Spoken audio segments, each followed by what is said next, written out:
Here we are looking at number 4, which is auctioning, and we had said this is where consumer use price competition, where each consumer mentions the price for the product, which is called bidding. It's not buying, bidding, and the highest bidder takes the commodity. We had already explained in details about that, so we may not repeat it so much. Number 5 is what we call prefixing.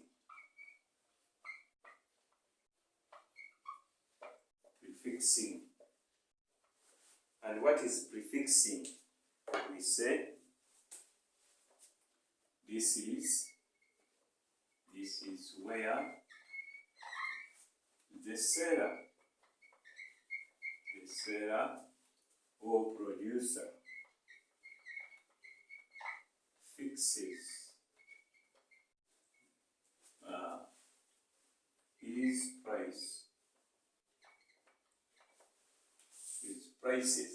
his prices for various commodities.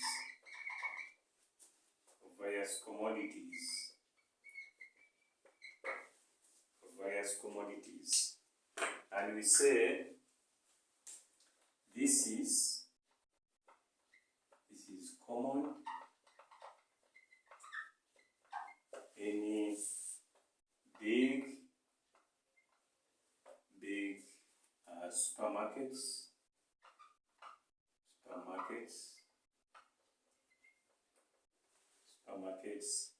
and also multiple shops. So here, you don't need forces of demand and supply. The seller or the producer sits down and determines by himself the prices he's going to put on his products. And he doesn't mind whether you buy or not, whether the demand is high or not. For him, he fixes according to his wishes, or considering the various factors, and says, for blue band, I'll charge this. For this, I'll charge this. You'll find the prices where they're prefixed. There is no way you're going to bargain. There is no auctioning that you're going to compete with prices. And that's what you find in the supermarkets. And there's nothing like bargaining in supermarkets. You cannot say, I'm taking 20 items and I need a discount. There is no discount with such. For it, the seller has already fixed his prices, and we call that one price prefixing. So that one, I said, is common with these supermarkets and big multiple shops. Even these other big companies can have the such.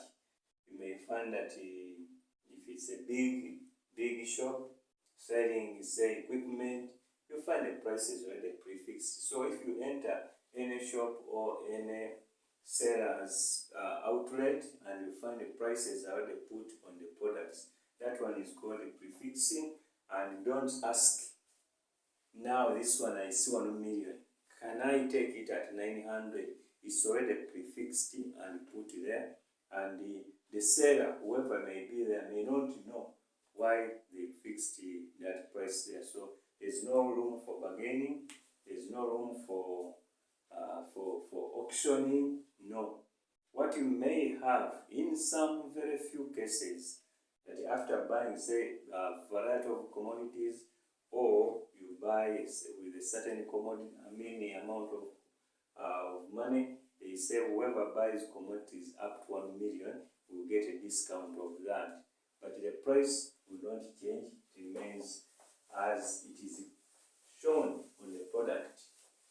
So that is what we call prefixing of prices. It's another way of determining, another method of determining prices for the commodities. Then we also have what we call price leadership. We This is number 6, price leadership.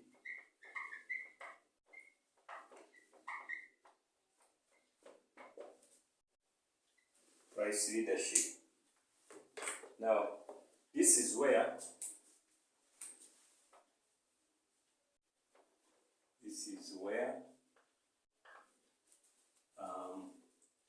a large farm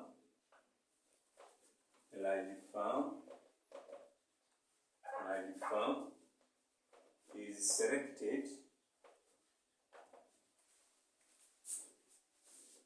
to determine the price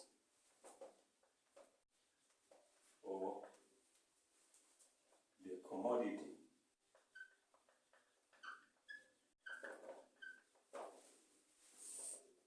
And then all other farms follow that price. That's what we call price leadership. This one used to be common.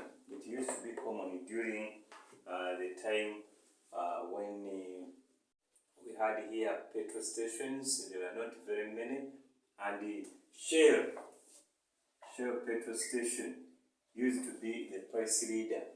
Price leadership is commonly used in the market structures. There is a market structure which we call oligopoly. Shall cover this one when we are on market structures. We have oligopoly, monopoly, monopolistic competition. So under oligopoly, we usually have farms. Usually these farms are few. So when they compete, they can agree that let us have one farm to decide for us the prices, to determine the prices. So it will be that price leader. We call it price leader, which will determine the price. Whenever there is anything that has happened on the market, they refer to this company or this firm to determine, to tell them what they should charge. So if there are 5 firms producing such commodities or similar commodities, then they will choose one firm which will be a price leader. It is the one which is going to determine the price for the commodities and say we are charging this much, and now all other firms, whether you are making a loss or what, you are going to charge that price. You are not going to change the price for the commodity. It will remain that price. And that's what we call price leadership. So prices may be determined under price leadership, where one firm is chosen. Who chooses the firm? These other firms that produce similar commodities will say, no, this one is a strong firm, it is an experienced firm, it is our leader, it is the one we are going to follow when it comes to price. So for them, they will study, that is the price leader will study the market trends and then say, okay, all firms, you should charge petrol should be this much, diesel should be this much, kerosene will be this much. That is price leadership. Then all other firms, wherever they are going to be charging that price. And not until the price leader changes the price that the other firms can change the price. So that's when we call it price leadership. Then we have what we call agreement or treaty. And we say this is where sellers and the buyers negotiate prices for their commodities.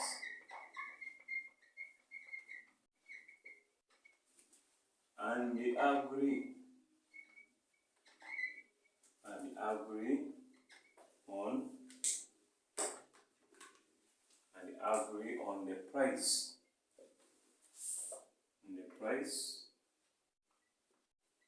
To be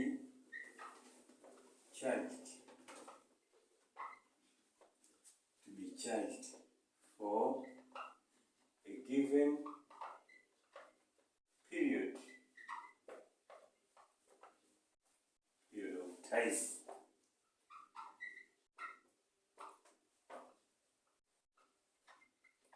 After the agreement, both parties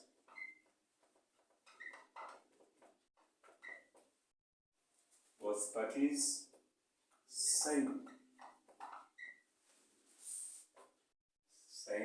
a treaty.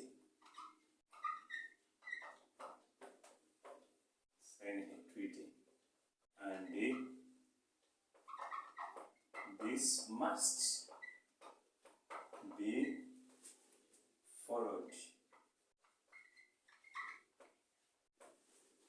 That is a treaty. So it's where sellers and buyers negotiate. It's not haggling. Here you are going to meet the sellers. For example, we have what we call international agreements, like international coffee agreement. The producers, Uganda, Kenya, Tanzania, of coffee, they will move to Europe or to America, sit together and say, now we want to agree on the price that we are going to buy our coffee. So they negotiate. The negotiations can take a week, 4 days, whatever. Then they come up with a price, and they say all coffee that is coming from Africa will be bought at this price, and all coffee that comes from Brazil will be bought at this price. Then they sign an agreement, which we call a treaty. So the price has been determined through treaty, through agreement, and they agree that for the whole of this year, all coffee that is going to be produced will be sold at this price. Or cocoa will be sold at this price. Or cotton at this price. They sign that agreement and say this agreement is going, or this treaty is going to operate for 2 years. Now in 2 years, whether you have there's need to increase the price, will not increase it, because there is a treaty which has already set the price and agreed and signed.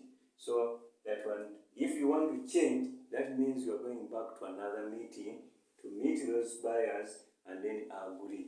And if the buyers feel that the output or whatever is very high, we need to lower the price. They call the sellers, please come and we sit, we see what will happen or what can happen, and then you decide on the price. But as long as you have made an agreement, then it is not easy to change. That's what we call agreement or treaty. Price is determined through that one. And we normally have the international. You have heard of these international coffee agreement, international cotton agreement, international sisal agreement. These ones, they sit down, the producers of these commodities sit down with the buyers and agree the price on their price, the prices they are to charge for their products. So that is another way of determining prices. Not commonly used locally, and if it is used locally, we normally call it contract price. What price did you contract to sell with your commodities? In most local transactions, we call it contract price. But on international level, it's called an agreement or a treaty. So that is another way of determining prices for the commodities in the market. Then we go to number 8, which is going to take us for some good time, because it is something that is long. Not wrong, but long. It covers a good area.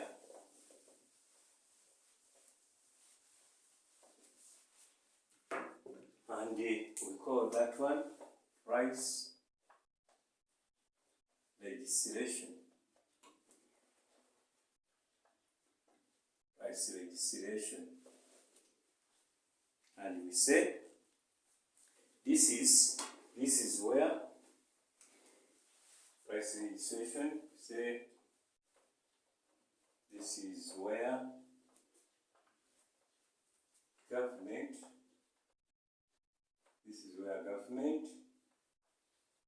sets minimum and maximum prices for different commodities.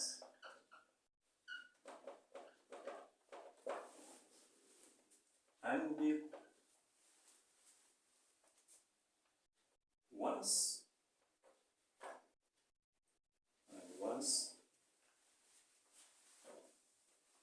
once such a price has been set,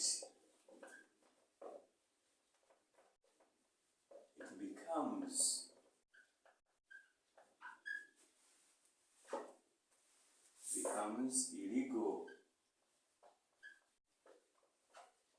to charge a different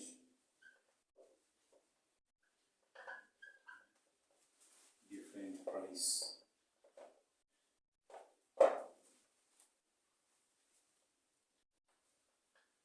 Below or above. Below or above the set price, respectively. What do we mean by respectively?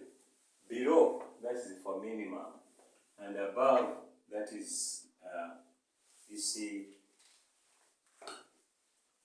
when we say above, it is for the maximum, and then below is for the minimum. That's what it brings in the respectively. So, this is where government sets the minimum and the maximum prices for different commodities. And once such a price has been set, it becomes illegal to charge a different price below, that is for minimum, or above, that is for maximum, the set price. This word respectively is referring to below the minimum, above the maximum. So, this one is set by the government. And once it has been set, no one will charge a different price. It becomes illegal. In law, you can be sued, can be taken to court for charging a different price from what the government has said.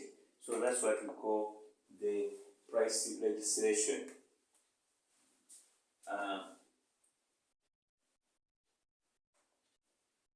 This method is most successful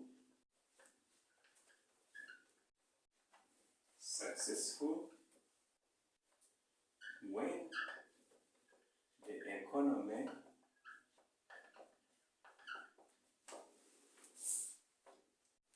is run on a socialist economic system. A socialist economic system, or where government has more powers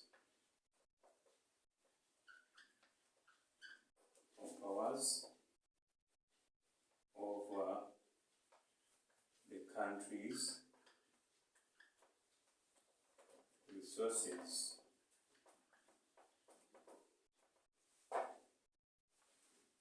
So it is very rare to have to have minimum price and maximum price where the economy is in a free market economy. We have already met these things. We have already come across this socialist economic system and the free market economic system, or the private-owned private-owned economic system, where you have so many production ventures in private hands, where government controls. That is the socialist economic system, which we have covered in the other area of supply. That one is the only way you can use the price legislation, whereby government comes up and say, we are charging this much, you must charge this much. It sets the prices both for the producers and the consumers. They have to get the price that is set by the government. But where the economy is running on a free market economy, where resources are in the hands of the private individuals, such minimum and maximum prices may not be successful, because you don't own the resources. Then how do you tell me to give me the price? Yeah, in other words, if it's a free market economy, the forces of demand and supply will be the major determinants of prices for the commodities. But when it is a socialist economic system, where government controls most of the activities in the country, then you are going to have the price legislation. Sometimes price legislation, they call it price control. Price controls. So this is the same as price legislation, where government takes responsibility to determine, to dictate, to give the sellers the prices they should sell their commodities. At the same time, the buyers of commodities from the producers, that is special agricultural commodities, the prices are given by the government. That is common when the economy is a socialist economic system. But if it is not, then it may not be successful. So that's what we have as the method of determining the prices for commodities. We call it price legislation, where the government sets minimum and maximum prices. Now we are going to look into in details these two. When does it set the minimum price? How does it set it? At what point does it set the price, that maximum and minimum? And what are the likely benefits and problems of setting those prices? So price legislation is what we are looking at, and we are going to consider or to look at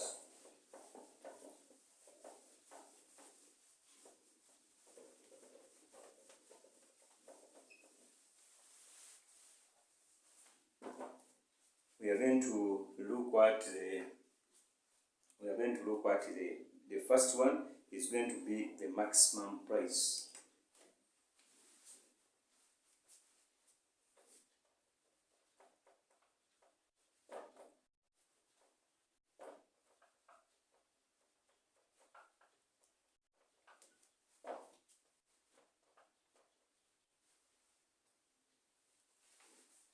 Setting the maximum price, we have said government, when we are talking about government legislative pricing, we are looking at the maximum price and minimum price. So what is the maximum price? This is the price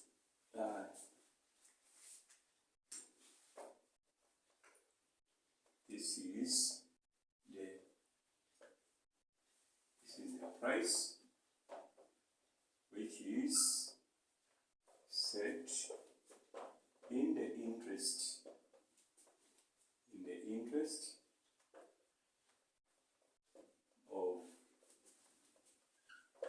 consumer. It is the price which is set in the interest of the consumer.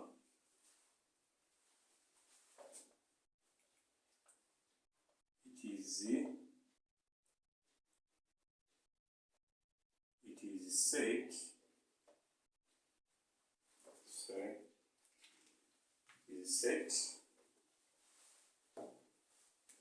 is set below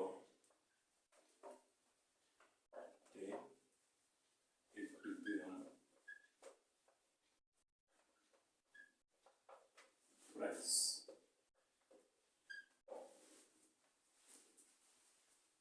It is set below the equilibrium price.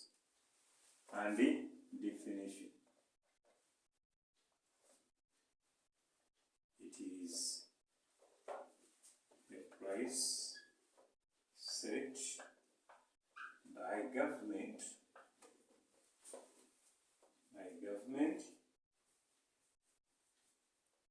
and it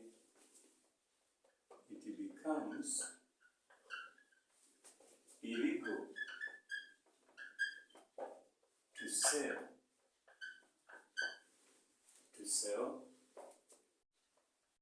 the product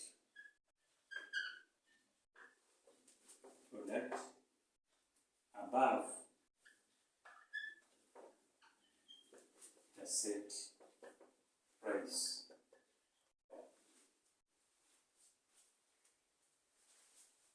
It's a price which is set in the interest of the consumer. That's the first thing that we have to know. The maximum price is done in the interest of the consumer. Knowing how the consumer's income is and his welfare, government comes up and say, no, let us set the prices for this consumer so that he is not exploited. The purpose of this maximum price is to guard the consumer against exploitation by the private sellers, by individuals who may not be government. You see, when it's a socialist government, it means that most resources are in the hands of the individuals, the government. Most resources are in the hands of the government.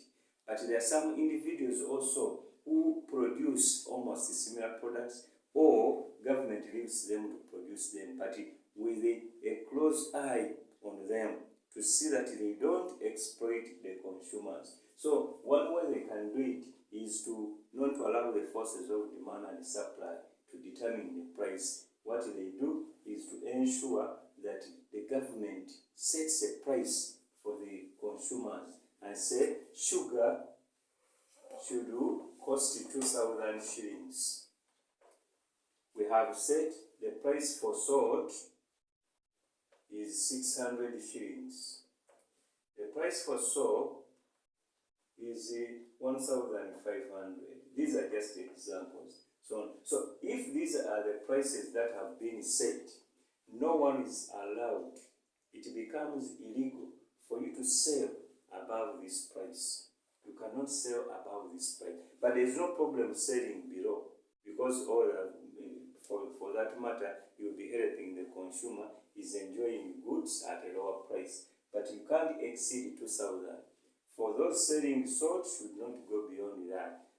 Soap should not go beyond that. That is what we call maximum. And that's the meaning of maximum price. Don't charge above. This is the price which is here. It's the maximum you can charge. But below, you can charge. There's no problem charging below.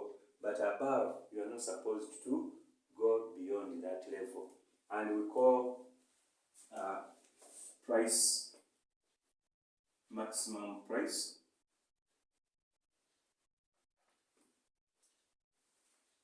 Maximum price is the same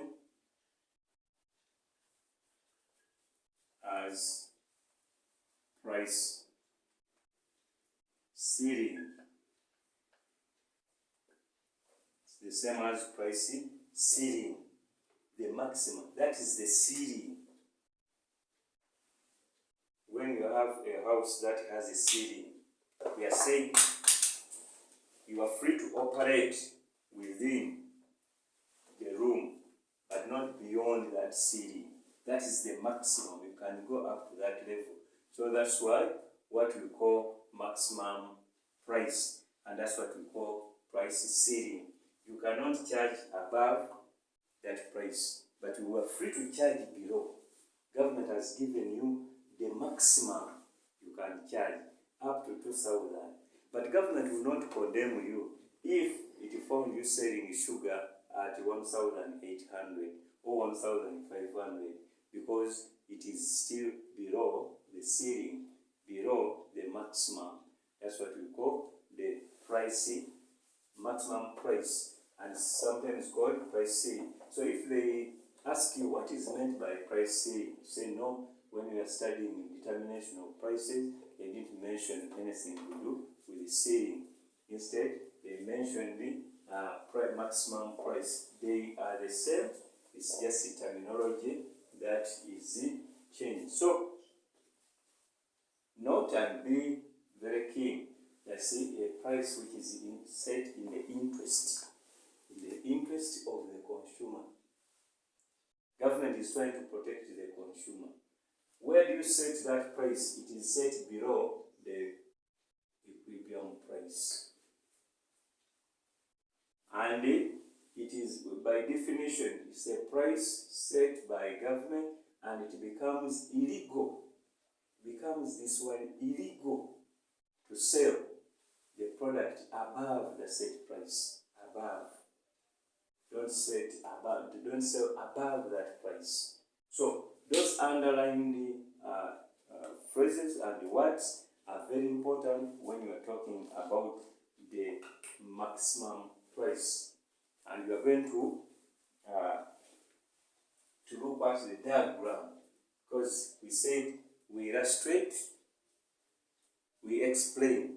But whenever we explain in economics, we must end up with an illustration.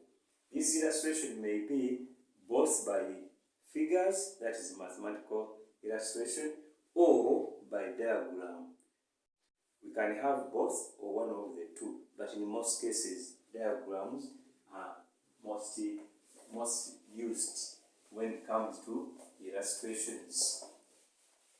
So we are now going to see the diagram of maximum price.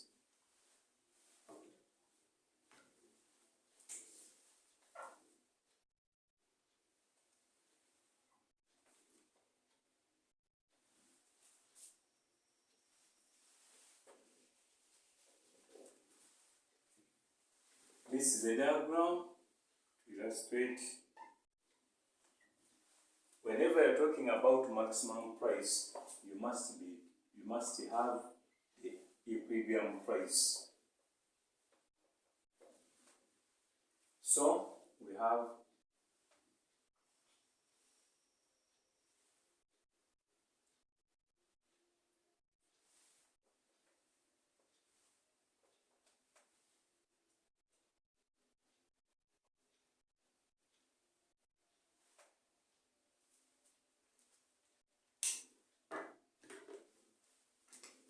this is the price which is equilibrium.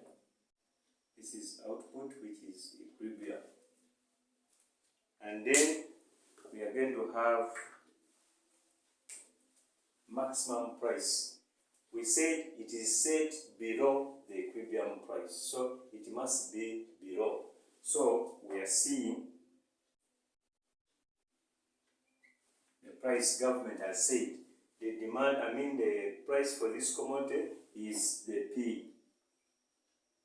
That is the maximum price. Now, when this maximum price has been set by the government, we are seeing that after this is the equilibrium point. The equilibrium point is showing us that at this point, the output sold and demanded is equal. And that is the price that is equilibrium. But the government comes up and says, no, we are not going to sell our commodity, this commodity, sugar or whatever, at this price. It is a high price. It is okay, the market, the equilibrium price, but it's not helping the consumer. So they say the government decides to set the price below the equilibrium. When it sets the price below the equilibrium, we are going to note this. The supply reduces to Q1. That is the maximum price. The result is that the price reduces to Q1. While this price, which is below the equilibrium, is going to attract more consumers. So the price is going to, the demand is going to increase to Q2. So this is the demand, this is the supply. So we are seeing that the maximum price is giving us something that is unusual. But that's what we are going to see. So we are going to look at that, and after looking at that diagram, this diagram should be kept in mind. Should keep it in mind because we are going to refer to it. This very diagram. After setting the maximum price, first of all, we know it is set below the equilibrium. Then after setting it at this, we are seeing that price is giving us the supply to be here, and at that price the demand has gone here because the price has been lowered. The supply has reduced. Why has it reduced? It has reduced from this point to this point. Why? The supply low. The higher the lower the price, the less the supply. And the demand has increased. Why? The demand low. The lower the price, the higher the demand. So we have created now a strategy here, which we are going to see when we come to the effects. But before we come to analyzing this or explaining this, we are going to see reasons for setting the maximum price. That's what we are going to consider next after seeing that that price. We have seen what the meaning of it, where is it set, who sets it, and now we are going to see why does government come up to set that price. We have seen where it is set. The diagram is illustrating it, conforming to what we have already written, setting it below the equilibrium, and we have seen what comes out. Now, why does government set that maximum price is what we are going to look at next.